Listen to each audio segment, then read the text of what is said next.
اللهم صل على محمد وعلى آل محمد كما صليت على إبراهيم وعلى آل إبراهيم في العالمين إنك حميد مجيد. قال الله تبارك وتعالى في كلامه المجيد: أعوذ بالله من الشيطان الرجيم بسم الله الرحمن الرحيم. وقضينا إلى بني إسرائيل في الكتاب لتفسدن في الأرض مرتين ولتعلن علوا كبيرا فإذا جاء وعد أولاهما بعثنا عليكم عبادا لنا أولي بأس شديد فجاسوا خلال الديار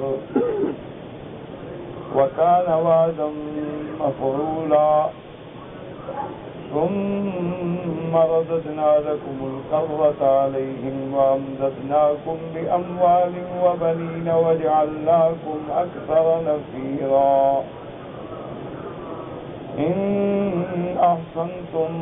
أحسنتم لأنفسكم وإن أسأتم فلها فإذا جاء وعد الآخرة ليسوءوا وجوهكم وليدخلوا المسجد كما دخلوه أول مرة وليتبروا ما علوا تتبيرا. عسى ربكم أن يرحمكم وإن عدتم عدنا وجعلنا جهنم للكافرين حصيرا. قال المؤلف المفسر رحمه الله تعالى: أدام النفع بعلومه وعلومكم في الدارين آمين. إلى أن قال: وقد وردت في هذا آثار كثيرة إسرائيلية لم أرد تطويل الكتاب بذكرها لأن منها ما هو موضوع من بدء بعض زنادقتهم ومنها ما قد يحتمل أن يكون صريحا ونحن في غنية عنها ولله الحمد. اب مفسر رحمۃ اللہ علیہ فرماتے ہیں کہ بنو اسرائیل کے اس واقعے کے بارے میں بہت سارے روایات و آثار اسرائیلیہ ہیں اور بڑے لمبے اور بڑے تفصیل اور تفصیل سے میں اپنی کتاب کو بلا وجہ اس کے ذکر سے لمبا نہیں کرنا چاہتا، کیونکہ ہو سکتا ہے ان میں کچھ قصے تو ایسے ہیں جو موضوع ہیں جن کا اصل ہی نہیں ہے، اور بعض قصے ہو سکتا ہے کہ صحیح بھی ہوں، کیونکہ یہ قاعدہ ہے کہ جتنی روایات اسرائیلیہ ہیں ان کے بارے میں علماء کا یہ متفق علیہ فیصلہ ہے کہ ما یوافق کتاب اللہ و سنت رسولہ اخذناہ، کہ روایت اسرائیلی ہے لیکن اس کی تائید قرآن و حدیث میں موجود ہے، اس کو ہم قبول کریں، اور جو روایات یا آثار اسرائیلیہ تنزیل کے مخالف ہیں ان کو ہم رد کرتے ہیں، اور جو آثار یا روایات نہ موافق ہیں نہ مخالف ہیں تو ان کے بارے میں ہے کہ لا نصدق ولا نکذب، نہ تو ہم یہ کہیں گے کہ یہ 100% سچے ہیں اور نہ کہیں گے کہ جھوٹے ہیں، اللہ عالم سچے ہوں اللہ عالم جھوٹے ہوں، کیونکہ ہزاروں سال پہلے کی روایات ہیں اور وہ روایات بھی اس قوم کی ہیں جنہوں نے اللہ کی کتاب کو بدل ڈالا، جنہوں نے تورات میں تحریف کر ڈالی، جنہوں نے احکامات کو بدل ڈالا، جنہوں نے اللہ کے حلال کو حرام قرار دیا، جنہوں نے امیر اور غریب کے تفرقے کے لیے احکام الہی کو تبدیل کر دیا، تو ایسے لوگوں کی روایت کا کیا اعتبار ہوتا ہے؟ اب مفسر رحمۃ اللہ علیہ فرماتے ہیں کہ اس لیے میں نے ان کو فرماتے ہیں کہ نقل نہیں کیا، کیونکہ ان کے ذکر کرنے کی کوئی ضرورت ہی نہیں تھی. وفيما قص الله علينا في كتابه غنية عما سواه من بقية القبر قبله فلم يحوجنا الله ولا رسوله إليهم. اب مفسر رحمۃ اللہ علیہ فرماتے ہیں کہ اللہ نے جو ہمارے لیے قرآن میں بیان کر دیا وہ ہمیں کافی ہے، اور ہمیں پھر اس کی ضرورت بھی نہیں ہے کہ ہم بلا وجہ روایات اسرائیلیہ کے کھوج لگائیں. اللہ کا قرآن اور فرمان محمد مصطفیٰ صلی اللہ علیہ وسلم ہمارے لیے ہر موضوع پہ کافی اور وافی ہے.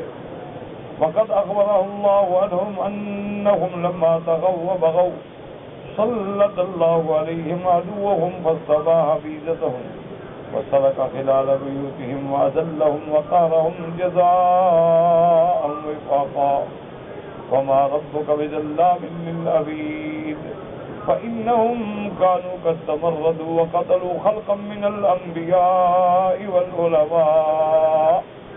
اب مفسر رحمۃ اللہ علیہ فرماتے ہیں کہ اللہ نے ہمیں قرآن میں جو خبر دی ہے، اللہ پاک نے قرآن میں جو بیان فرمایا ہے کہ لما طغوا وبغوا، کہ جب بنو اسرائیل سرکشی میں مبتلا ہو گئے، سرکش ہو گئے، حد سے نکل گئے، اللہ کے قوانین کو توڑ ڈالا، اللہ تبارک و تعالیٰ کے قوانین کی مخالفت کی، سلط اللہ علیہم عدوہم، اللہ پاک نے ان پر ان کے دشمن کو مسلط کر دیا، فاستباح بیدتہم، اس نے ان کی گردنوں کو اڑا دیا،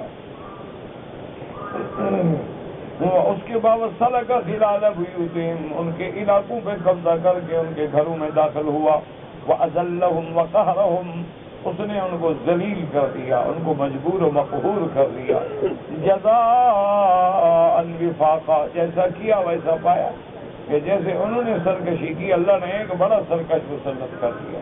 تو جب قومیں اللہ کے احکام سے سرکشی کرتی ہیں، اللہ ان پہ کسی ظالم کو مسلط کر دیتے ہیں، حالانکہ اللہ تعالیٰ کی ذات جو ہے وہ بندوں پہ ظلم نہیں کرتی۔ وَمَا رَبُّكَ بِظَلَّامٍ لِّلْعَبِيدِ، اور جیسے اللہ فرماتی إِنَّ اللَّهَ لَا يَظْلِمُ مِثْقَالَ ذَرَّةٍ، اللہ کبھی ظلم نہیں کرتے۔ اور حضور نے ایک حدیث قدسی انی حرمت الظلم، حضور اللہ فرماتے میں نے اپنی ذات پہ ظلم کو حرام کر دیا ہے۔ اللہ کبھی بندوں پہ ظلم نہیں کرتے، اللہ اپنی مخلوق پہ کبھی عذاب نہیں بھیجتے، اس لیے قرآن بار بار کہتا ہے وما ظلمناہم ولکن کانوا انفسہم یظلمون، ہم نے ان پہ ظلم نہیں کیا، یہ اپنے جانوں پہ خود ظلم کرتے ہیں۔ جب ہم شرک کرتے ہیں، جب ہم کفر کرتے ہیں، جب ہم ارتکاب معاصی کرتے ہیں، جب ہم اللہ کے محارم کو توڑتے ہیں، اللہ کے نافرمان بنتے ہیں، تو ہم خود ظلم کر رہے ہیں۔ تو جب ہم اپنے جانوں پہ خود ظلم کرتے ہیں تو پھر اللہ بھی پکڑ لیتے ہیں۔ فَإِنَّهُمْ كَانُوا قَدْ تَمَرَّدُوا، وہ سرکش ہو گئے تھے، وَقَتَلُوا خَلْقًا، اور انہوں نے بڑے لوگوں کو قتل کیا، حتیٰ کہ انبیاء کو قتل کیا اور علماء کو قتل کیا۔ اللہ تبارک و تعالیٰ عام فرمائے، ایمان سے کہیں کہ آج اپنے آنکھیں بند کر کے اپنے معاشرے پہ نظر دوڑائیں، یہ تو اللہ کا شکر ہے کہ اللہ نے حضور کو خاتم الانبیاء بنایا، کہ آپ کے بعد نبی کوئی نہیں، ورنہ آج کتنے علماء ہیں جن کو قتل کیا گیا، کتنے قرآن و حدیث پڑھانے والے ہیں جن پہ گولیاں برسائی گئیں، کتنے دین کے ادارے ہیں جنہیں تحس نحس کر ڈالا گیا، کتنے دین کے طالب العلم ہیں جنہیں بغیر کسی جرم کے انہیں تڑپا دیا گیا، ان کے لاشوں کے ٹکڑے نہیں مل سکے۔ کیا آج وہ کمی ہے؟ تو جب ہم یہ کام کریں گے ہمارا حشر بھی وہی ہوگا جو بنو اسرائیل کا ہوا تھا۔ ایک سیدھی سی بات ہے، اللہ کا تو فیصلہ ہے، جیسی کرو گے ویسی بھرو گے۔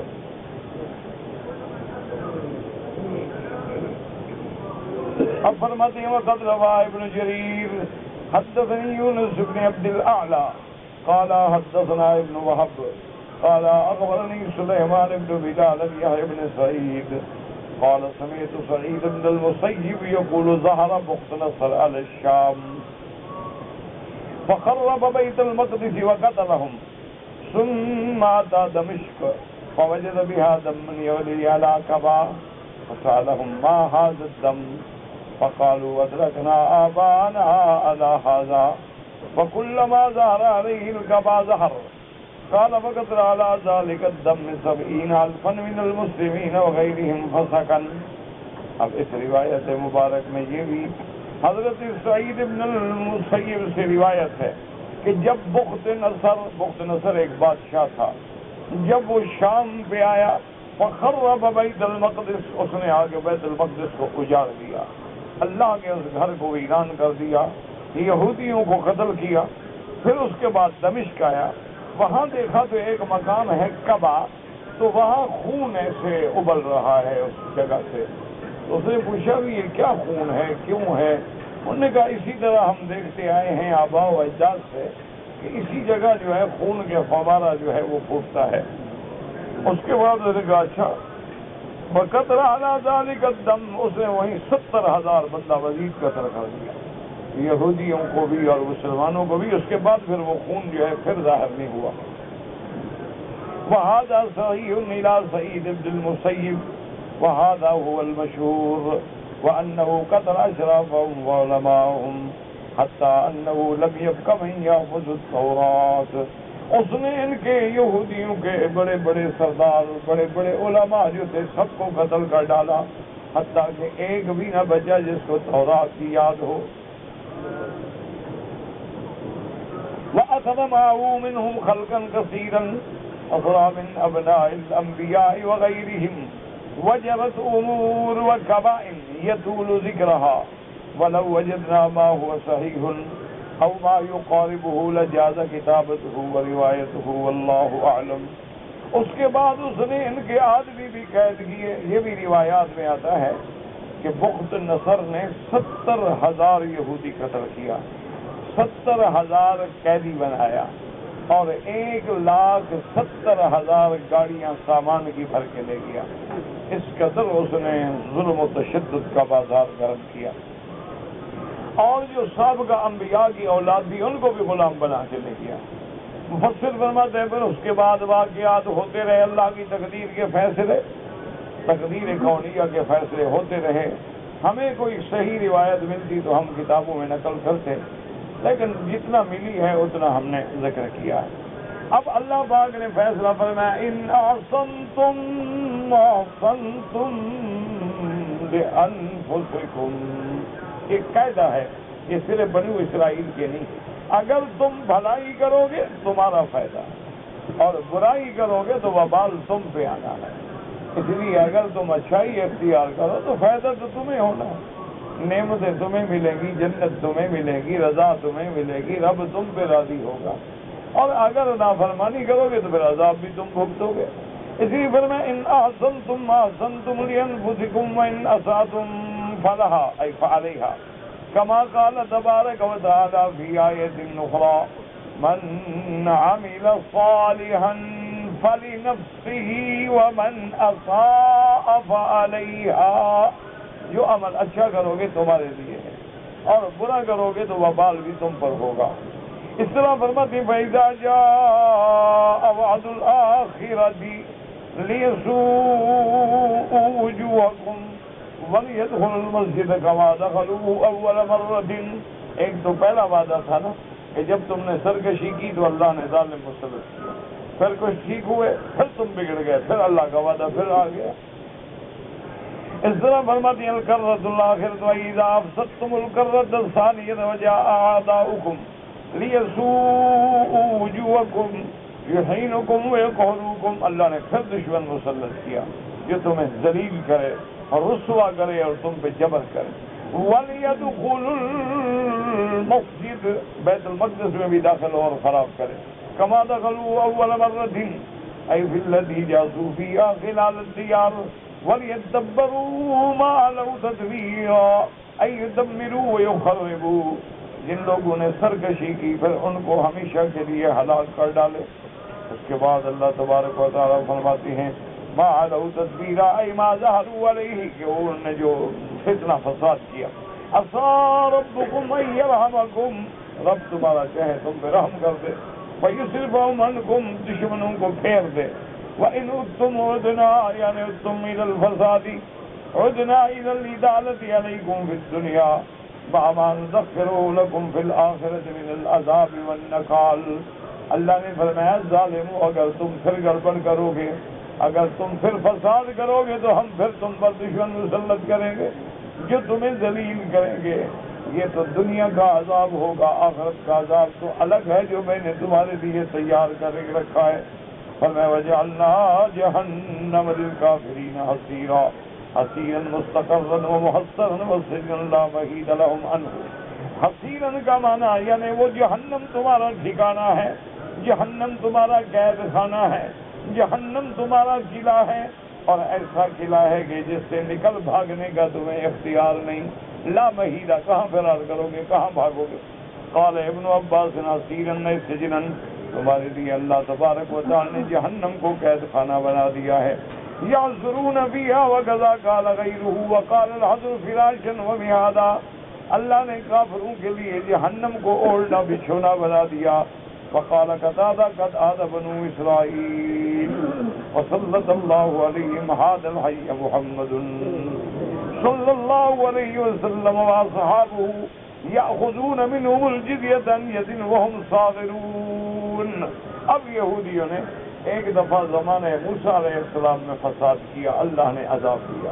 پھر زمانہ عیسیٰ علیہ السلام میں فساد کیا، اللہ نے عذاب دیا۔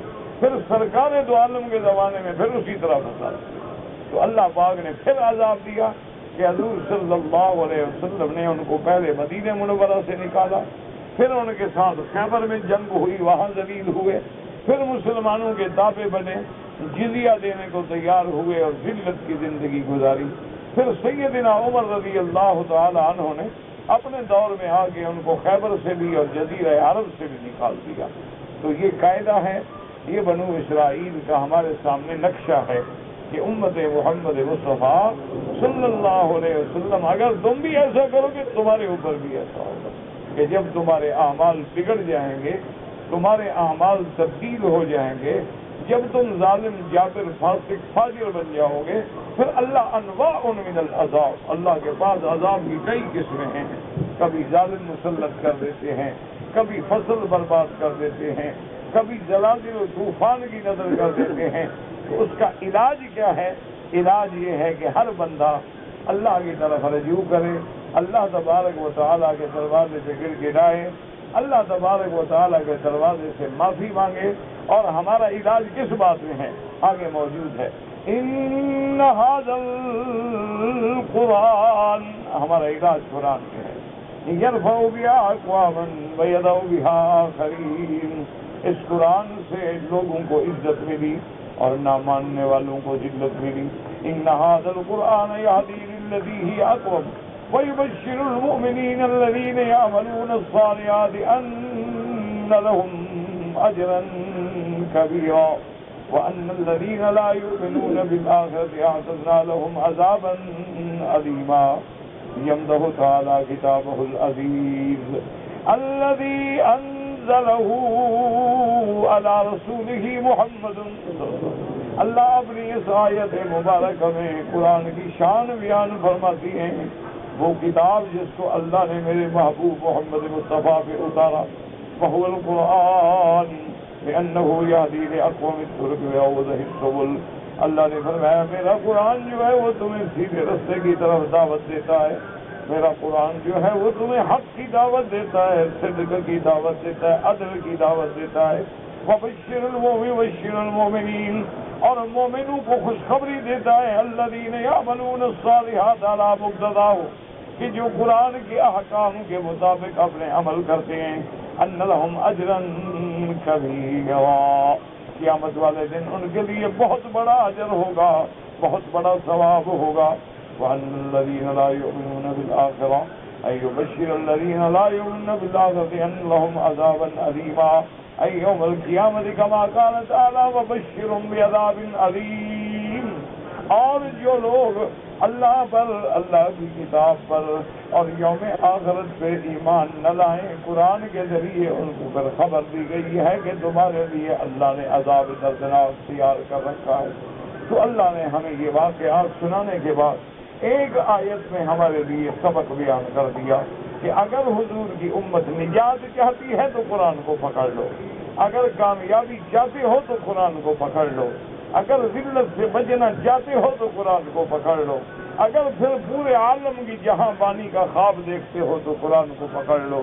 اگر قرآن کو پکڑ لو گے، قرآن کے مطابق عمل کرو گے تو پھر ہر جگہ کامیابی تمہاری ہوگی، ہر جگہ فتح و نصرت تمہارے قدم چومے گی، اور اگر تم قرآن پہ عمل نہیں کرو گے تو ہر جگہ ذلت و رسوائی ہوگی۔ دعا کرو کہ اللہ حضور کی امت پہ رحم فرما دے۔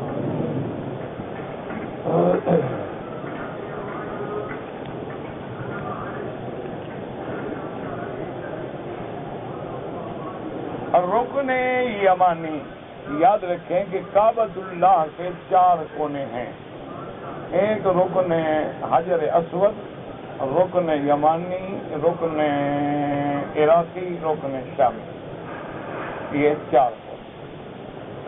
عراقی کیوں کہتے ہیں؟ عراق کی طرف ہے۔ شامی کیوں کہتے ہیں؟ شام کی طرف ہے۔ یمانی کیوں کہتے ہیں؟ یمن کی طرف ہے، یہ نسبت ہے۔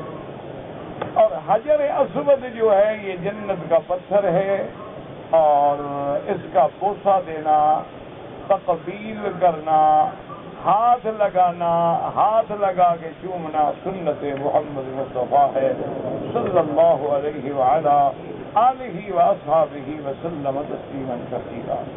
جہاں تک رکن یمانی کا تعلق ہے وہاں استلام، یعنی دائیں ہاتھ سے صرف ہاتھ لگائیں، چومنا منع ہے، یہاں بوسہ نہیں دینا، بوسہ صرف حجر اسود کو دینا ہے۔ رکن یمانی پہ دائیں ہاتھ سے ہاتھ لگائیں اور بسم اللہ اللہ اکبر وللہ الحمد اللہم انی اسألک العفو والعافیہ ربنا آتنا فی الدنیا حسنۃ وفی الآخرۃ حسنۃ وقنا عذاب النار۔ رکن یمانی کے بارے میں بھی روایات ہیں کہ جب کوئی مسلمان طواف کے عالم میں اس کو ہاتھ لگاتے ہیں اور دعا مانگتے ہیں تو اللہ کے خاص فرشتے مقرر ہیں جو کہتے ہیں آمین، اللہ اپنے ان بندوں کی دعا قبول فرما۔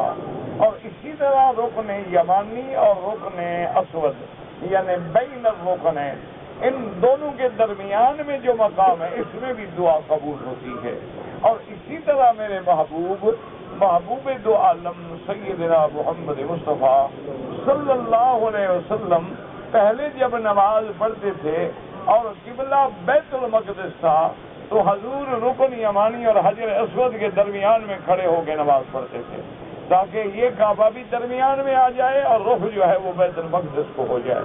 تو یہ بہت بڑا متبرک مقام ہے، اور اللہ کے گھر میں طواف کرتے ہوئے دعا قبول ہوتی ہے، رکن یمانی پہ دعا قبول ہوتی ہے، حجر اسود پہ دعا قبول ہوتی ہے، ملتزم پہ دعا قبول ہوتی ہے، مقام ابراہیم پر دعا قبول ہوتی ہے، حجر اسماعیل یعنی حتیم میں میزاب رحمت کے نیچے دعا قبول ہوتی ہے، زمزم کے بعد دعا قبول ہوتی ہے، صفا جب دوڑیں صفا پہ کھڑے ہو کے دعا مانگیں قبول ہوتی ہے، مروہ پہ کھڑے ہو کے دعا مانگیں قبول ہوتی ہے، اور صفا مروہ کے درمیان جو سبز لائٹ ہے اس میں تیز تیز چلتے ہوئے دعا مانگیں۔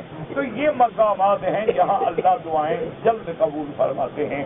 اللہ آپ کی بھی اور میری بھی قبول فرمائیں۔ کہتے جی آپ کے جو تقریروں کے کیسٹ ہیں وہ آپ کو بازاروں میں ملیں گے، میرے پاس ہوتے نہیں، نہ زندگی میں بنوایا ہے نہ بیچا ہے، آگے اللہ ہدایت دے، کیوں کل کا تو کوئی پتہ نہیں، ابھی تک تو الحمدللہ ثم الحمدللہ کبھی نہیں بیچا، اور انشاءاللہ ثم انشاءاللہ وہ آپ کو بازار سے مل جائیں گے۔ جہاں تک کتابوں کا تعلق ہے تو میرے دروس جو ہیں جو اللہ کی رحمت سے، اللہ کی توفیق سے، وہ دروس حرم کے نام سے وہ بھی آپ کو مل سکتے ہیں۔ اللہ قبول فرمائے، بس دعا یہ کیا کریں کہ اللہ قبول فرما دے۔ حضور صلی اللہ علیہ وعلا آلہ واصحابہ وسلم تسلیما کثیرا کثیرا کا نماز جنازہ۔ پہلی بات جو یاد رکھیں یہ ہے کہ دنیا میں فرق باطلہ نے مختلف سازشیں کی اسلام کے خلاف، ایسے مسائل میں ہمیں الجھا دیا گیا ہے کہ جس کا ہمارے ساتھ واسطہ بھی نہیں۔ اب ایمان سے کہیں، اللہ کے کعبے میں ہو، باوضو بیٹھے ہو، بالکل دماغ سے پارٹی بازی کو نکال دو، اب سب حاجی ہیں، معتمر ہیں، مقیم ہیں، مکے میں رہنے والے ہیں، مسلمان ہیں، قیامت میں یا قبر میں حضور کے جنازے کے بارے میں ہم سے سوال ہوگا؟ ہاں جی، تو پھر آپ کو پریشانی کیوں ہے کہ آپ پوچھ رہے ہیں؟ جس مسئلے کا ہمارے ساتھ کوئی تعلق ہی نہیں، لیکن وجہ کیا ہے وجہ یہ ہے کہ دشمن ایک ذریعے سے، یہ جنازے کا مسئلہ نہیں ہے، وہ صحابہ پہ اعتراض کرنا چاہتا ہے، یہ جنازے، اس کو جنازے سے کیا محبت ہو گئی؟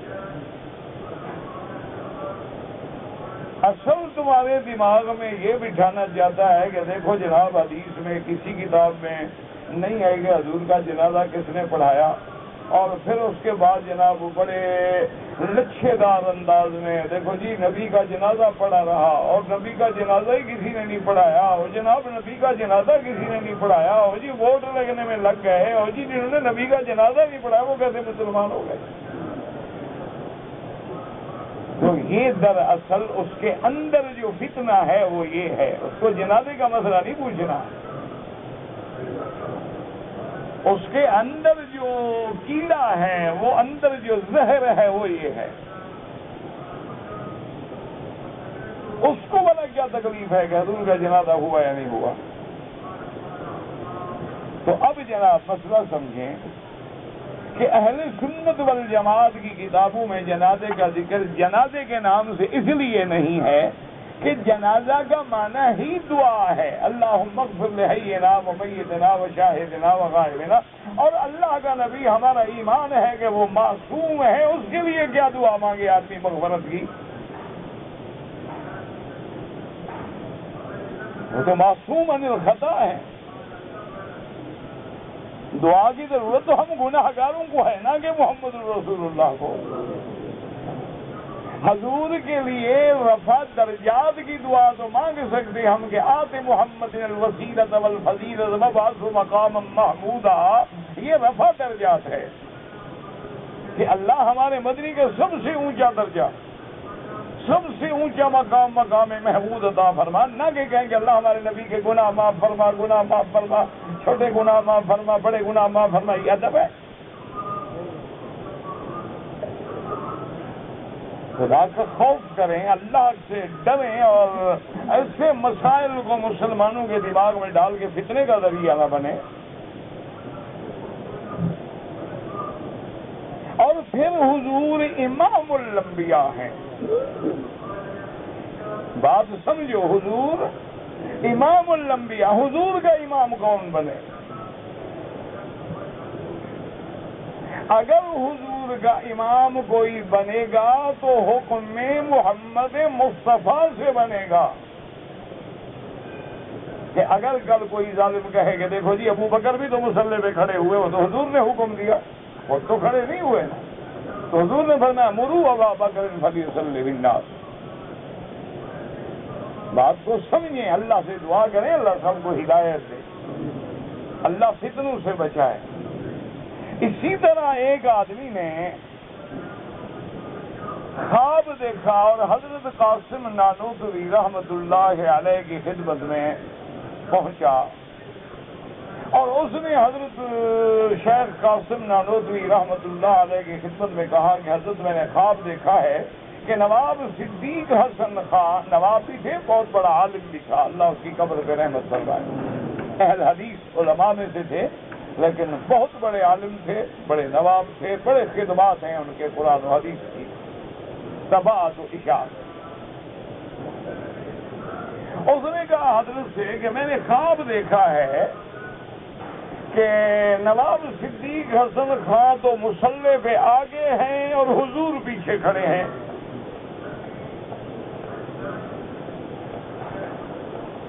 تو حضرت نانوتوی نے خواب سنا، خواب کی بات تھی، کوئی حقیقت تو نہیں تھی، یہ خواب تھا۔ تو آپ نے اس کو کہا کہ بھائی اللہ کے بندے باقی خواب دیکھا ہے، یا بعض لوگ ایسے خواب بنا کے بھی آ جاتے ہیں نا مولویوں کا امتحان لینے کے لیے، بعض لوگ خود خواب گھڑتے ہیں تاکہ دیکھیں گے مولوی کیا تعبیر دیتا ہے، اور بعض خواب لوگ دیکھتے ہیں پیروں سے خلافت لینے کے لیے کہ حضرت میں نے رات دیکھا تھا آپ اڑ رہے تھے، انہوں نے کہا سبحان اللہ، بھائی اس کو خلیفہ بنا دو۔ اس لیے اللہ کا شکر ہے، مجھے جو بھی خواب لکھتا ہے میں کہتا ہوں مجھے پتا کوئی نہیں، مجھے تعبیر نہیں آتی، جان چھڑاؤ خام خواہ، نہ میں نے پیر بننا نہ میں نے مولوی بننا، پھر خام کا مغز ماری کا کیا فائدہ؟ تو بہرحال اس نے کہا حضرت میں نے خواب دیکھا ہے کہ حضور پیچھے کھڑے ہیں اور نواب صدیق حسن خان مصلی پہ امام کی جگہ پہ کھڑے ہیں۔ تو آپ نے فرمایا اگر تمہارا یہ واقعی خواب ہے تو پھر معلوم ہوتا ہے کہ صدیق حسن خان فوت ہو گئے رحمت اللہ علیہ۔ اس نے کہا حضرت بہرحال خواب تو میرا ہے اللہ کو پتا، تو ابھی یعنی کچھ دیر گزری اور ٹیلی گرام آ گئی کہ نواب صاحب فوت ہو گئے۔ وہ حیران ہو گیا، اس نے کہا مولوی صاحب آپ نے کیسے سمجھ لیا؟ اس نے کہا نبی میرے کا امام کوئی بن نہیں سکتا، ہاں مردہ آگے رکھا جا سکتا ہے، میت تو حضور کے آگے رکھی جا سکتی ہے، ورنہ تو حضور امام الانبیاء ہے، حضور کے آگے کون کھڑا ہو؟ جس پیغمبر کا یہ مقام ہو کہ آدم ابا ہو کے بھی آگے نہیں کھڑا ہو سکتا، ابراہیم خلیل اللہ ابا ہو کے بھی آگے نہیں کھڑا ہو سکتا، وہاں صحابی کیسے کھڑے ہو جاتے؟ تو اس لیے ادب کریں، سرکار دو عالم کا جنازہ جیسے ہم جنازہ پڑھتے ہیں اس طرح نہیں پڑھا گیا، نہ ضرورت تھی۔ صرف بی بی عائشہ کے حجرے میں 10 صحابہ کی جماعت کھڑی ہوتی تھی اور درود پڑھ کے باہر آ جاتے تھے اور اس کے بعد باقی صحابہ داخل ہو جاتے تھے، اس لیے کتابوں میں اس کا ذکر نہیں ہوتا، اور انہوں نے مسلمانوں کو لڑانے کے لیے ایک مسئلہ بنا دیا ہے۔ دعا کریں اللہ ان کو بھی ہدایت دے۔ اصل بات یہ ہے کہ وہ بیچارے بھی معذور ہیں، مجبور ہیں، جو ان کو ذاکر سناتا آ رہا ہے وہ سنتے آ رہے ہیں، ان کو سبق دے کے بھیجا جاتا ہے حرم شریف میں جاؤ، عمرہ کرو، طواف کرو، صفا دوڑو، زمزم پیو، لیکن ان وہابیوں کے پیچھے نماز نہیں پڑھنا۔ کیوں؟ انہوں نے کہا یہ تو کافر ہیں، کافروں کے پیچھے نماز ہوتی نہیں۔ اچھا نماز نہیں ہوتی تو حج بھی تو یہی پڑھاتے ہیں، پھر تمہارا حج کیسے ہو جاتا ہے؟ حج بھی نہ پڑھا کرو، جان چھوڑو۔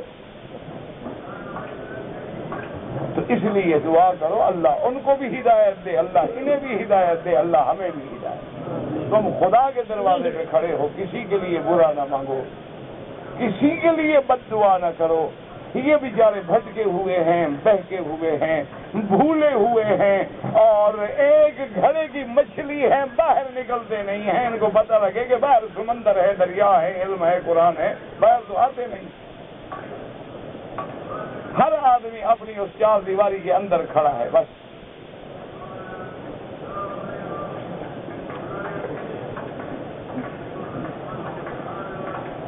ایک آدمی کے پاس 1 لاکھ روپیہ ہے تو 7.5 تولے سونے کی قیمت نکال کے زکات دے گا، یہ کس نے کہا ہے آپ کو؟ خدا کے لیے مسئلہ سمجھے، جیسے کل کہہ رہے تھے وہ جی سونا اتنا بنتا ہے اور چاندی اتنا بنتا ہے، 2 منٹ کے بعد آدمی کے حساب کیا جی برابر بنتا ہے۔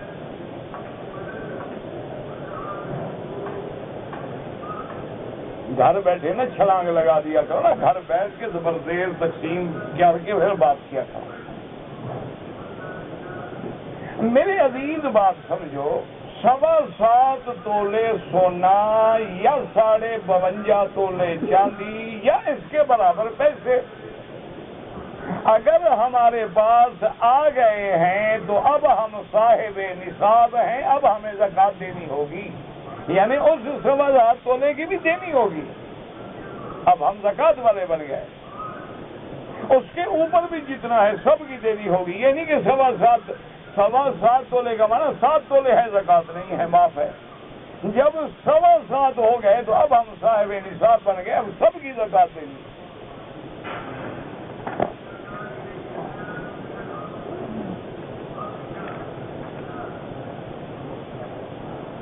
کہتے ہیں جی کہ جنگ جمل کو جنگ جمل کیوں کہتے ہیں؟ اونٹنی پہ سوار تھی بی بی صاحبہ، اس لیے کہتے ہیں۔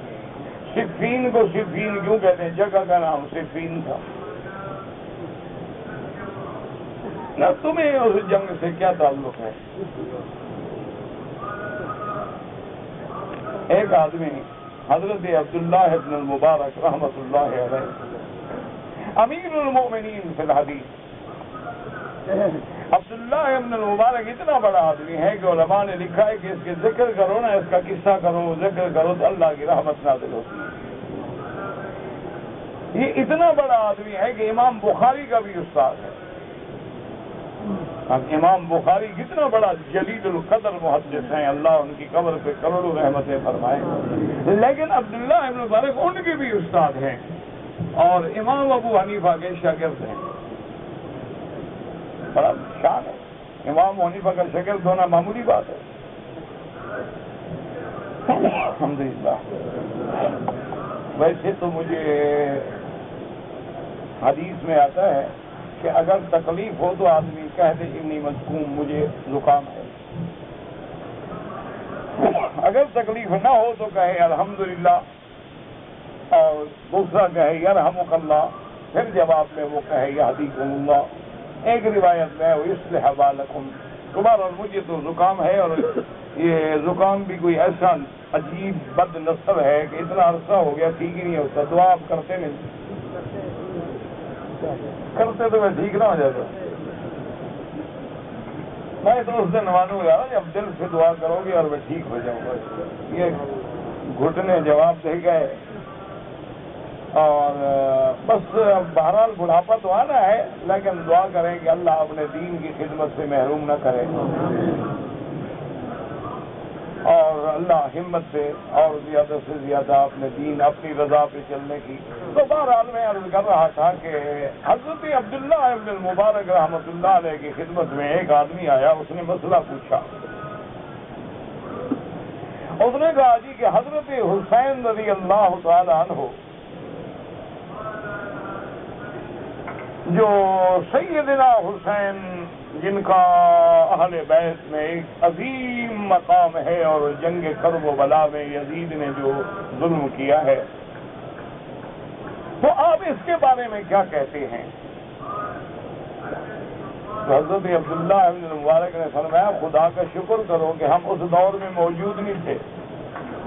ہم موجود نہیں تھے، اللہ نے ہمیں محفوظ رکھا ہے. تو اب زبان ہلا کے خام خام اپنے آپ کو جہنمی بنا ڈالیں. خدا جانے حضرت حسین نے بخش دیا ہو، معاف کر دیا ہو. اہل بیت کے سردار تھے، کریم تھے، سخی تھے، اور پھر رشتے دار تھے. ان کا قرابت ہے نا. وہ کون ہے؟ یزید ابن معاویہ. معاویہ کون ہے؟ ابھی سفیان کا بیٹا ہے. حسین کون ہے؟ ابن علی. علی کون ہے؟ ابھی طالب کا بیٹا ہے. ابھی طالب کون ہے؟ عبد المطلب کا بیٹا ہے. ابو سفیان کون ہے؟ عبد المطلب کا بیٹا ہے. وہ تو رشتے دار ہیں. تو اگر رشتے داروں میں کوئی جنگ ہوئی ہے تو وہ جانے، ان کا کام جانے. ہم کیوں خام خواہ اپنے دماغ کو ہلائیں اور قیامت میں پکڑے جائیں؟ اس لیے ایسے معاملات میں دخل ہی نہ دیا کریں. بس اللہ پہ چھوڑ دیں. یہ معاملات تھے، اللہ جانے اور وہ جانے. امتحان تھا، حضور کی امت پہ گزر گیا. ایک آدمی کو مغرب کی نماز میں آخری رکعت ملی. اب وہ کھڑے ہو کر جو 2 رکعتیں رہ گئی ہیں، جو چیز رہ جائے اس کو اسی طرح پورا کرنا ہے. یعنی فاتحہ بھی پڑھے، سورت بھی پڑھے.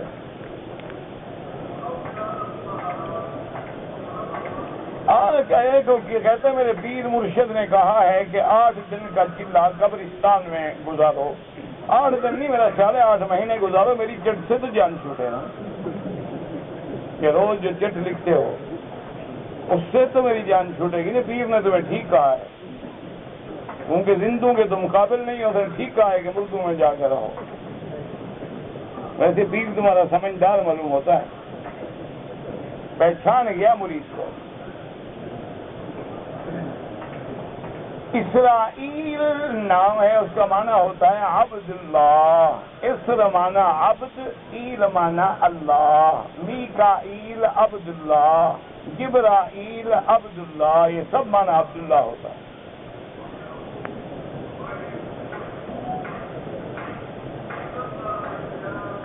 باپ نے اولاد کو اچھا تعلیم نہیں دیا، فوت ہو گیا، اللہ بخشے یار. کیوں باپ کے پیچھے پڑ گئے ہو؟ جو مر گیا مر گیا، خدا رحمت کرے.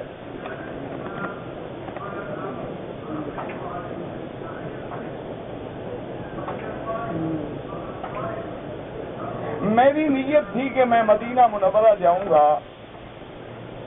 میں جب جدہ میں آ گیا تو پھر مجھے سیٹ نہیں ملی، اور پھر مجھے مکے کی بس میں بٹھانا پڑا. میں نے مکہ آ گئی، میقات پہ نہ گیا. میں نے عمرہ کر لیں پھر دم. میں نے اسی رات عمرہ کیا. عمرہ پتہ نہیں کہاں سے کیا تم نے. یہ تو لکھو نا چلو تم نے مدینے کی نیت سے آئے, احرام نہیں باندھا, بچ گئے. اب جدے سے اگر احرام باندھ کے تم نے عمرہ کر لیا ہے کوئی دم نہیں, لیکن جدے سے بھی احرام نہیں باندھا, مکے میں آ کے پھر تم نے مسجد عائشہ سے جا کے عمرہ کیا تو پھر دم پڑ گئے.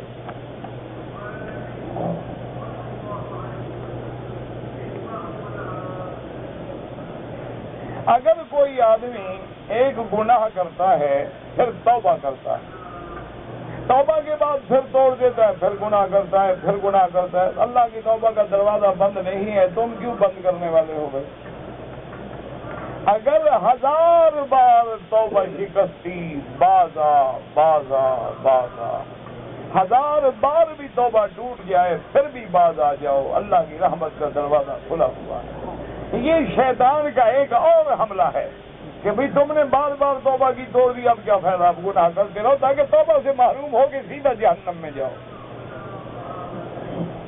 توبہ کا دروازہ اس دن بند ہوگا جب سورج مغرب سے نکلے گا, اور توبہ کا دروازہ اس وقت بند ہوگا جب بندے کو سکرات لگ جائے. حضور نے فرمایا ما لم یغرغر, کیا مانا, پانی منہ میں ڈالو نا تو پانی غرغر کرے اور اندر نہ جائے, اب توبہ کا دروازہ بند ہے.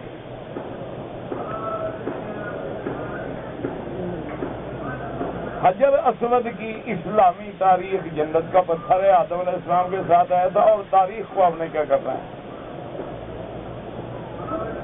داڑھی رکھنا جو ہے ایک مشت جو ہے وہ ائمہ اربعہ کا اتفاق ہے, اور یاد رکھیں کہ ائمہ اربعہ جس بات پہ متفق ہوں لازماً وہ سنت میں دلیل ہوتی ہے, وہ کبھی اتفاق نہیں ہو سکتا. تو بہرحال ایک مشت داڑھی رکھیں, اس سے کم نہ رکھیں, اور سر کے بال جو ہیں یہاں تک رکھیں, یہاں تک رکھیں, یہاں تک رکھیں, سب جائز ہیں. کہتے ہیں جی کہ آج کل جو پرفیوم بازاروں میں بکتے ہیں ان میں الکوہل بھی ہوتا ہے, استعمال نہ کریں تو بہتر ہے. دو بعض علماء نے جائز ہونے کا فتویٰ دیا ہے. وہ کہتے ہیں کہ ایک تو الکوہل نہیں ہوتا, وہ بہت مہنگی چیز ہے, اس کے بجائے یہ پیٹرولیم, لیکن جب لکھا ہے انہوں نے کہ الکوہل 5%, 4%, 10%, 8%, تو ہمیں ماننا چاہیے. بنانے والا تو لکھ رہا ہے میں نے الکوہل ڈالا ہے. اور بعض علماء یہ کہتے ہیں کہ وہ اپنی حیت اس کی بدل گئی ہے. کیا مانا, شراب جیسے سرکہ بن جائے, یا ہم کھجوروں کے پانی کو 3, 4, 10 دن کے لیے بھگو دیں, وہ نشہ بن جائے تو حرام ہے پینا. تو اس لیے وہ کہتے ہیں کہ اب الکوہل جو ہے وہ الکوہل نہیں رہا بلکہ اس کی حیت بدل گئی ہے, تو اس لیے جائز ہے. لیکن احتیاط اسی میں ہے کہ نہ لگائیں. اور آپ کو جو شوق ہے نا پرفیوم کا, آج کل تو فری الکوہل پرفیوم ملتے ہیں, آپ وہ لے لیں, خواہ بلا وجہ شبہ ہی نہ رہے. آج کل تو جو پرفیوم آپ کو چاہیے وہ فری الکوہل مل جاتا ہے, اس میں الکوہل بھی نہیں ہوتا, پرفیوم بھی ہوتا ہے. تمہارا شوق بھی پورا ہو گیا اور حرام کا خیال بھی نہ رہا.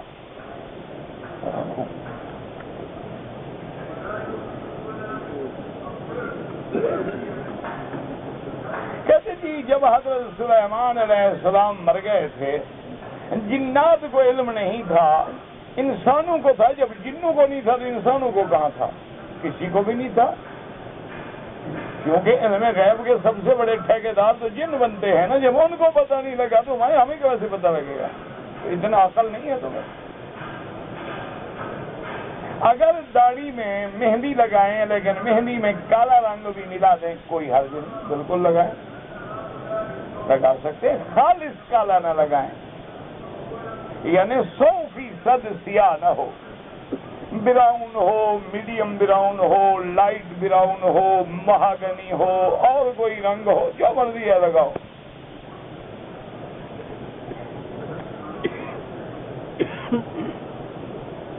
قرض دار ہے, اس کو ہم نے سود کی رقم تھی, بہرحال قرضہ اتار دیں لیکن سود کی رقم نہ لیا کریں, حرام ہے. کہتے جی کہ شیعہ حضرات کے ساتھ کھانا پینا جائز ہے, بالکل جائز ہے. کیوں, کیا ہے, کیا بنا ہے؟ کھانا پینا تو ساری دنیا کے ساتھ جائز ہے. کھانا پینا تو اہل کتاب کے ساتھ جائز ہے, یہود و نصارہ کے ساتھ جائز ہے. کھانے پینے کا کیا ہوتا ہے؟ اگر ایک آدمی زندہ ہے اس کی طرف سے عمرہ کریں، اس نے آپ کو وصیت کی کہ میرا عمرہ کرو، اگر کی تو فقہا کہتے ہیں پھر کر سکتے ہو، ورنہ نہیں کر سکتے۔ اپنے لیے کر کے دعا کرو کہ یا اللہ اس کا ثواب فلاں کو عطا فرما، جھگڑے میں پڑو ہی نہیں۔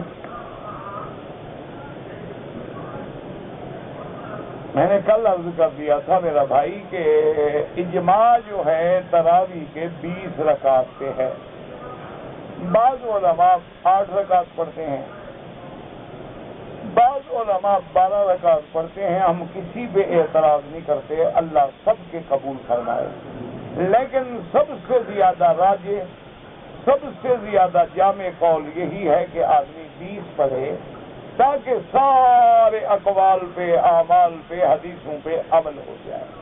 دیکھو نا جی، مثلا ایک حدیث مبارک میں ہے کہ سرکار دو جہاں ظہر سے پہلے 2 رکعت سنت پڑھتے تھے، اور ایک حدیث مبارک ہے جس کی راویہ بی بی حفصہ ہے، وہ فرماتی ہیں کہ حضور نے ظہر سے پہلے 4 رکعت پڑھی۔ اب امام ابو حنیفہ رحمۃ اللہ علیہ کے نزدیک ظہر سے پہلے 4 رکعت سنت مؤکدہ ہے، باقی ائمہ کے نزدیک 2 رکعت سنت ہے۔ اچھا، اس میں تو کوئی شک نہیں کہ قیامت والے دن جب اللہ کے دربار میں فیصلہ ہوگا تو لازمی بات ہے کہ ایک قول صحیح ہوگا، ایک غلط ہوگا، جو غلط ہوگا ان کو بھی گناہ نہیں ہوگا کیونکہ وہ بھی اجتہاد ہے، لیکن بہرحال فیصلہ تو ہو جائے گا۔ تو اگر فیصلہ ہو گیا کہ 2 والی حدیث صحیح ہے اور جو 4 پڑھتے رہے تو ان کی 2 سنتیں بن جائیں گی، 2 نفل کا ثواب مل جائے گا۔ اور اگر قیامت میں یہ فیصلہ ہو جائے کہ 4 والی روایت صحیح ہے تو جو 2 پڑھتے رہے تو باقی 2 رکعتیں کہاں سے لائیں گے؟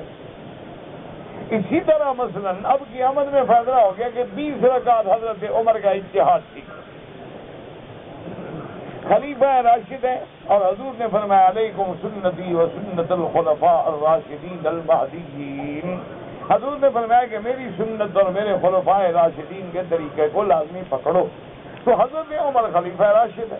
پھر حضرت عمر نے جب فیصلہ کیا ہے تو اس وقت ماشاءاللہ کثیر تعداد میں صحابہ موجود ہیں اور کسی صحابی نے بھی اعتراض نہیں کیا، تو مانا اجماع صحابہ بھی ہو گیا۔ تو اس لیے اگر آپ 20 پڑھیں گے تو 8 پہ بھی عمل ہو گیا، 12 پہ بھی ہو گیا، 20 پہ بھی ہو گیا۔ اگر آپ 8 پڑھیں گے تو 12 والی عمل بھی رہ گیا، 20 والا بھی رہ گیا۔ اب تمہاری مرضی، تم 20 پڑھو، ہم کسی پہ اعتراض نہیں کرتے۔ اللہ سب کو صحیح طریقے پہ چلنے کی توفیق عطا فرمائے۔ رمضان کا مہینہ جاگنے کے لیے ہے، رمضان کا مہینہ محنت کے لیے ہے۔ حضور نے فرمایا کہ من صام رمضان ایمانا و احتسابا، اسی طرح فرمایا من قام رمضان ایمانا و احتسابا۔ تو اس مہینے میں جتنی زیادہ عبادت کرو گے، جتنی زیادہ محنت کرو گے، جتنی زیادہ رکعتیں پڑھو گے، جتنی زیادہ قرآن سنو گے تو اتنا زیادہ اجر ہے۔ لڑائی جھگڑے کا تو مسئلہ ہے ہی نہیں، بلا وجہ خام خواہ سر پھٹا بل نہ کرو۔ ایک آدمی 8 رکعت پڑھتا ہے، 8 پڑھے۔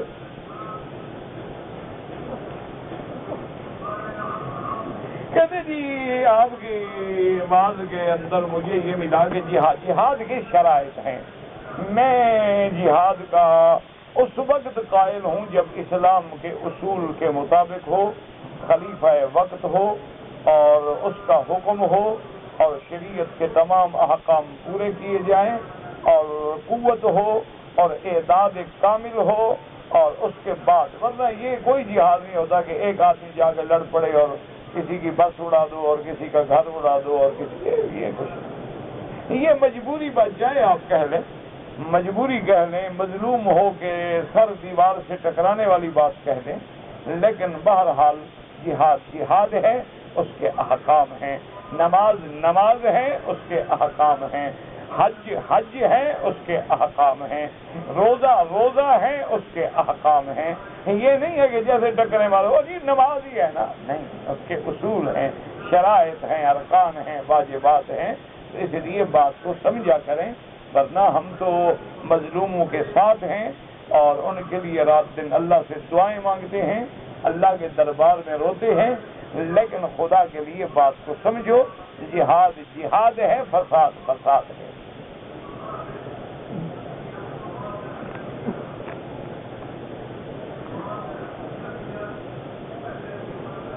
میں نے یہاں آگے داڑھی رکھی اور یہاں ہی شیو کر دیا، اچھا کیا، دونوں کام یہی ختم ہو گئے۔ ہاں جی، کیا فائدہ گھر جاتا لوگ داڑھی کے ساتھ دیکھ لیتے، ایسی بری چیز۔ یہاں ہی جان چھڑوا لی تاکہ مکے کی زمین کی آمد میں گواہی دے کہ یار اللہ تیرے نبی کی سنت کو اس نے تیرے کعبے میں آ کے گندی نالیوں میں ڈالا تھا۔ دیکھو نا، جہاں جہاں رہو گے وہ جگہ گواہی تو دے گی نا کیا۔ توبہ کرو، توبہ کرو، اللہ کے آگے معافی مانگو، اس قدر جرت نہ کرو، اللہ کے دین سے استہزاء نہ کرو۔ اگر تمہاری کوئی ایسی مجبوری ہے داڑھی نہ رکھنے کی، بس توبہ کرو، اللہ سے دعا کرو، اللہ حیا دے، اللہ ہدایت دے، اللہ توفیق دے۔ یہ تو نہیں نا کہ مذاق بنا رکھو، کبھی رکھ لی، کبھی منڈا ڈالی، کبھی یہ کیا، کبھی ہو گیا۔ اللہ کے نبی کی سنت کے ساتھ مذاق نہ کیا۔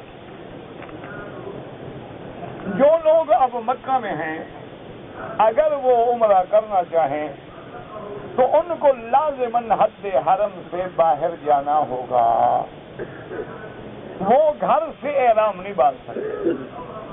گھر سے جو ہے نا حدیث مبارک اہل مکہ من مکہ تھا، وہ حج کے لیے ہے کہ جب آپ حج کرنے جائیں گے تو مکے والے مکے سے احرام باندھیں۔ اور ایک بات ہمیشہ دماغ میں رکھو، حج ہو یا عمرہ ہو تو اس میں حل بھی ہوتا ہے اور حرم بھی ہوتا ہے۔ کیا مانا؟ اب آپ باہر سے احرام باندھ کے آ رہے ہیں نا حل سے، مکے میں آ کے عمرہ کیا، حرم شامل ہو گیا۔ جب آپ حج کے لیے اپنے گھر حرم سے احرام باندھیں گے، عرفات جائیں گے تو حل شامل ہو گیا۔ اب اگر صرف گھر سے عمرہ باندھ کے عمرہ کریں گے، حرم تو ہوگا لیکن حل نہیں ہوگا۔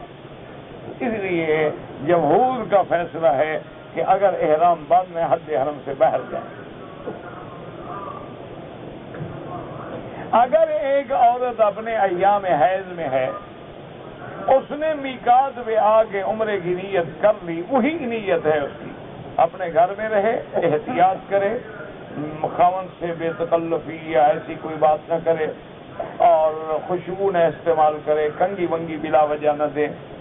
جس دن حیض کے دن ختم ہو جائیں سادہ پانی سے غسل کرے اور اپنا عمرہ پورا کرے۔ مسجد عائشہ کیا جانے کی ضرورت نہیں، وہ تو نیت کر کے آئی ہوئی ہے۔ مسجد عائشہ اس کو جانا ہوتا ہے جو نیت کر کے نہ آئے۔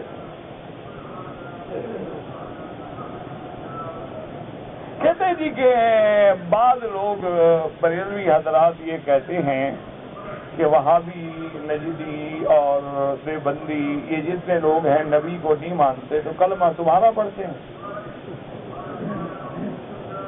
یہ اذان جو دیتے ہیں آپ مکے میں ہیں، یہاں اشہد ان لا الہ الا اللہ، اس کے بعد اشہد ان محمد رسول اللہ کہتے نہیں مانتے تو گواہی کس کی دے رہے ہیں؟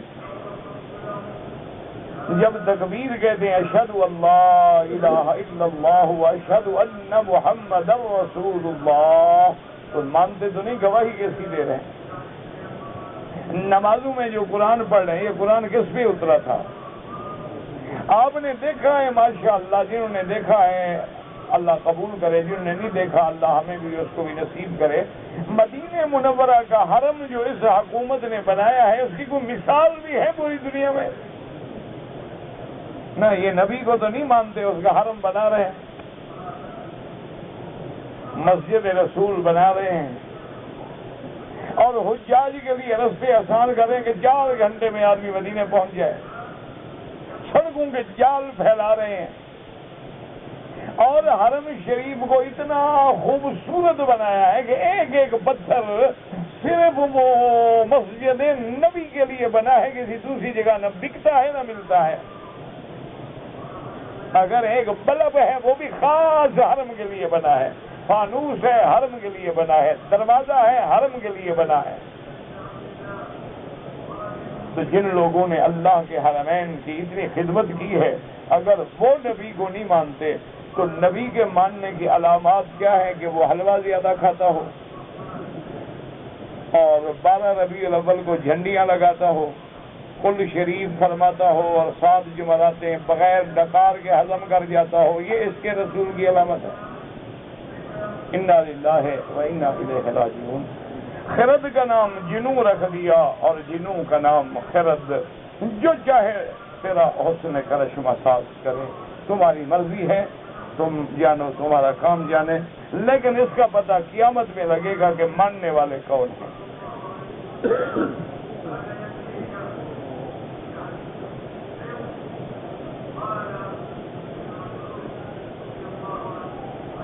اگر ایک آدمی کا جنازہ شہر میں ادا ہو گیا، پھر دفن کے لیے دیہات میں گیا، تو کوئی ضروری نہیں کہ دوبارہ جنازہ پڑھایا جائے، ایک دفعہ جنازہ ہو گیا کافی، کوئی مسئلہ نہیں۔ یہ ضروری نہیں ہوتا ہے کہ 4 جنازے ہوں اور 10 جنازے ہوں اور 20 جنازے، جنازہ ایک ہے جو ہو گیا۔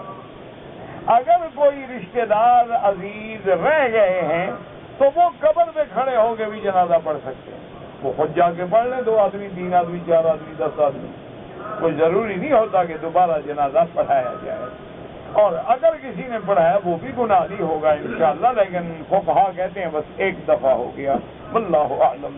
اللہم صلی علی محمد وعلی آل محمد کما صلیت علی ابراہیم وعلی آل ابراہیم فی العالمین انک حمید مجید۔ یا اللہ یا رحمان یا رحیم، یا حی یا قیوم یا ذا الجلال والاکرام، یا الہنا الہ کل شیء الہا واحدا لا الہ الا انت، اللہم انت المیسر لکل یسیر وانت علی کل شیء قدیر۔